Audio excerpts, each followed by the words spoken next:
काही वेळासाठी बंगाल थांबलं होतं, पण शांत नव्हतं.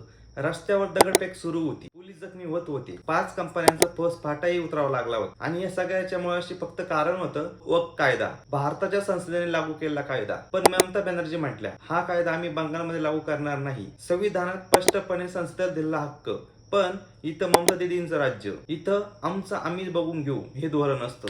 हे विधान म्हणजे संसदीय प्रक्रियेचा चक्क अपमान होय. आणि गंमत बघा, जो कायदा लागू होणारच नाही त्याच कायद्याच्या विरोधात बंगाल जळू लागले.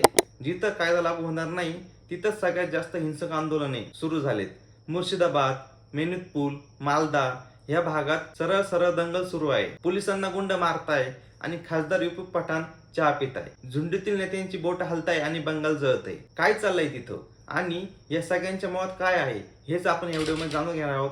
त्यामुळे व्हिडिओ शेवटपर्यंत बघा. नमस्कार, मी आहे राकेश आणि आपण बघत आहात महाराष्ट्र लाईव्ह. भारतामध्ये साधारण 2 ते 10 कोटी बांगलादेशी घुसखोर आहेत.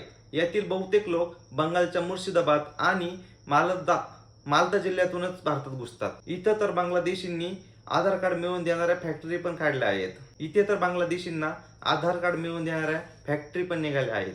हेच लोक आज संसदेने केलेल्या कायद्याविरोधात रेल्वे ट्रॅक उघडत आहेत, हिंसा करत आहेत आणि हे सर्व बंगाल सरकारच्या छत्रछायाखाली सुरू आहे. फरक्का आणि अजमगंज स्टेशन दरम्यान 5,000 लोक ट्रॅकवर बसून ठेया देत आहेत. ममता दीदी म्हणताय कायदा लागू होणार नाही, पण आंदोलन सुरू आहे. म्हणजे नक्की मुद्दा काय आहे? बांगलादेशात गेल्या वर्षी शेख हसीना सरकारविरोधात आंदोलनं झाली, तेव्हा बाटा बाजारभावासारख्या भारतीय कंपन्यांवरती हल्ले झाले. आजही बंगालमध्ये बाटाचे शोरूम जळत आहे. मूर्ती बनवणाऱ्या बाप लेकाला भर रस्त्यात ठेचून मारलं. पोलिसांवर हल्ले झाले. खंडणी, स्त्रियांवर अत्याचार आणि हे सर्व 15 ते 16 वर्षाची मुलं यात आघाडीवर आहेत. ही सगळी पद्धत बघितली की वाटतं हे सर्व प्री प्लॅन आहे की काय? आतापर्यंत बंगालमध्ये 3 हत्या झाल्या आणि 1 डझन लोक ताब्यात. मुर्शिदाबाद, मालदा, मोदीनपूर, धुलियान सगळीकडे घुमसतंय. लोक गाव सोडून पळताय. काही शाळांना आता तात्पुरतं रिलीफ कॅम्प केले. BSF आता कोर्टाच्या आदेशावरून कायदा सुव्यवस्था टिकवते. पण हैरे दुर्दैव, याच राज्याचे खासदार युसूफ पठाण सुंदर दुपार आणि चहाचा आनंद घेत आहेत.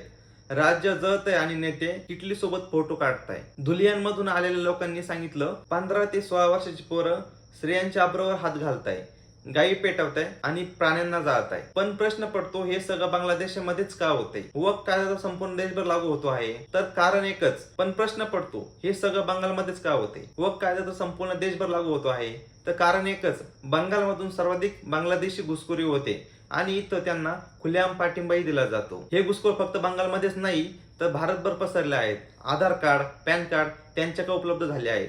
ते बंगाली बोलतात, नंतर हिंदी शिकतात आणि योग्य संधी मिळाली की ऍक्टिव्ह होतात. याला म्हणतात स्लीपर सेल. सामान्य माणसासारखे दिसणारे पण बाहेरून ऑपरेट होणारे, तेच पुढे दंगली घडवतात, हिंसक मोर्चाचे लीडर होतात, कारण ते ट्रेन केलेले असतात. आणि बंगालमधूनच असे सर्वाधिक स्लीपर सेल ऑपरेट देखील होतात. मागच्या आठवड्यात बांगलादेश सरकारने सल्लागार मोहम्मद युनुस चीनमध्ये गेले होते आणि त्यांनी चीनला भारताच्या 7 सिस्टर्स मध्ये गुंतवणूक करायचं आमंत्रण दिलं. चिकन नेक म्हणजे सिलिगुडी कॉरिडॉर, भारताची अतिशय संवेदनशील लिमिट. तिथे चीनचा हस्तक्षेप म्हणजे राष्ट्रीय सुरक्षेवर थेट आघात.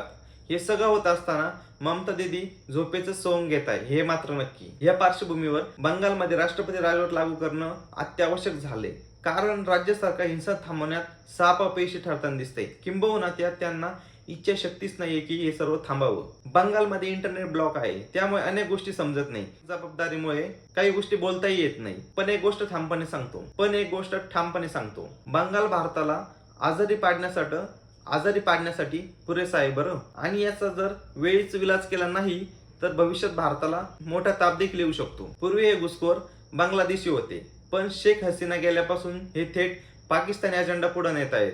म्हणून त्यांच्यावर इलाज बांगलादेशी म्हणून नाही तर पाकिस्तानी म्हणून करायला हवा. यावर तुमचं मत काय? बंगालला कसं हँडल करायला हवं? शांतता कशी प्रस्थापित होईल? कमेंट्स मध्ये आपलं मत नक्की कळवा. व आपला व्हिडिओ तुम्हाला आवडला असेल तर लाईक, व्हिडिओ शेअर व YouTube चॅनल सबस्क्राईब करायला अजिबात विसरू नका. भेटूया पुढील व्हिडिओसह. तोपर्यंत जय महाराष्ट्र.